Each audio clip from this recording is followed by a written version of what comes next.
Hello అండి అందరికీ. Afternoon టైంలో ఇక్కడ పప్పు అయితే చేస్తున్నాను. మా పాప అయితే టమోటా కారం చేసి మమ్మీ అని అడిగింది. టమోటా కారం ఎందుకులే అని చెప్పి ఇంక నేను పప్పు చేస్తున్నాను అనమాట. ఇంకా ఈరోజు తింటాదో లేదో తెలియదు కానీ మొత్తానికి పప్పు అయితే ఇంకా ఎనపాలండి. అలాగే ఇంకా వేపుడికైతే రెడీ చేసుకున్నాను. ఇంకా ఆలు ఫ్రై కూడా చేయాలా. ఇంకా పప్పుతో తినకపోయినా ఆలు ఫ్రైతో ఖచ్చితంగా తింటుంది. ఎందుకంటే దానికి ఆలు ఫ్రై అంటే చాలా ఇష్టము. నేను ఎప్పుడైనా ఇలాగే చేస్తానన్నమాట. నాకు తొక్కలతో అలాగే చేయడము ఇష్టము, కానీ మా ఆయన తొక్కలతో సహా వేసేస్తే తినడు.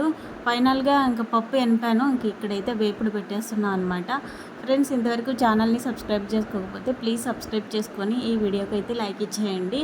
పప్పు అయితే రెడీ అయిపోయిందండి. ఇంకా ఆ తర్వాత వచ్చేసి ఇంకా ఆలు ఫ్రై కూడా రెడీ అయిపోయింది. ఈలోపు లక్కీకి స్నానం చేయించుకొని వచ్చేసాను అనమాట. పప్పు వేపుడు పెట్టేసినాక ఇది సిమ్లో పెట్టేసి ఇంకా ఇది కూడా రెడీ అయిపోయింది. పాపకి క్యారీ పెట్టించేసి స్కూల్కి అయితే పంపించేశాను.